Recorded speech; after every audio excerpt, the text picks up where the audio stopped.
Paano nga ba magbayad sa One Bataan na Bukay gamit yung GCash mobile application? Sa video na to, yan yung pag-uusapan natin.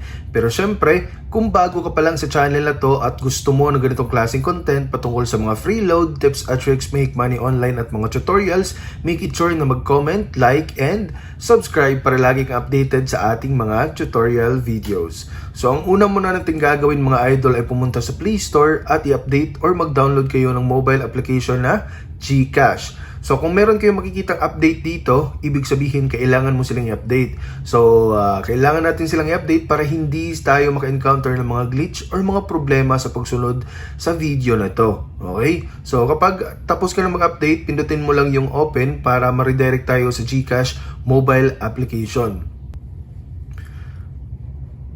So kapag nandito na tayo sa dashboard ni GCash, ang gagawin lang po natin ay pumunta tayo dito sa bills. So tap lang po natin yan, no?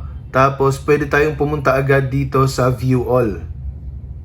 Sa view all, nandyan agad yung One Bataan na Bukay. Ayan. So click lang po natin yan.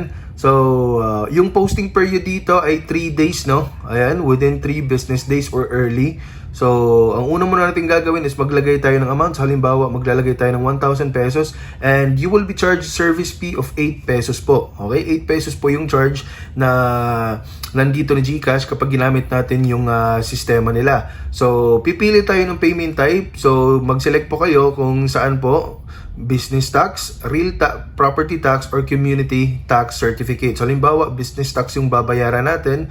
Yung name of payer is Turo PH. So sample lang to yung gagawin natin mga idol, no?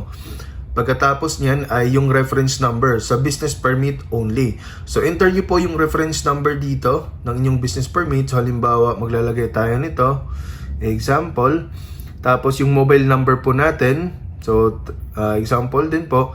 And yung notes. So itong notes na to ay para sa RPT, CTC, and others only. So pwede kayo maglagay dito ng notes. Okay? So dito naman sa email address, optional lang, pero mas maganda na maglagay din kayo para magkaroon kayo ng copy after nyong magbayad. Okay? So kahit optional lang po yung email address dito, so gawin po nating mandatory para just in case na hindi po mag-reflect yung payment natin, is meron po tayong panghahawakan na nagbayad po tayo. Okay? So pagkatapos niyan, pindutin po natin yung next para mapunta tayo dito sa next option.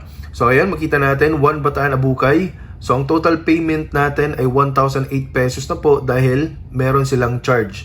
So kapag okay na, pipili tayo, no, between GCash or G-Credit. Kung may laman yung G-Credit mo, pwede kang mangutang dito kung may laman yung G-Credit mo. So GCash yung pinili natin, pindutin mo lang yung next para sa verification.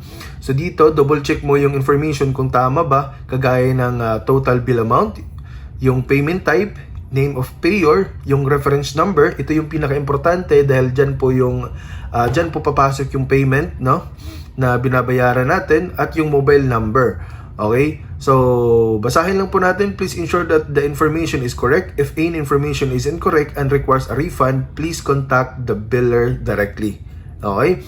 So kapag magkaroon daw po ng error, no, sa information na nilagay natin dito, please contact the biller directly. So pwede mo silang puntahan agad kapag merong information na mali. Halimbawa, yung reference number mo, mali ng isang number.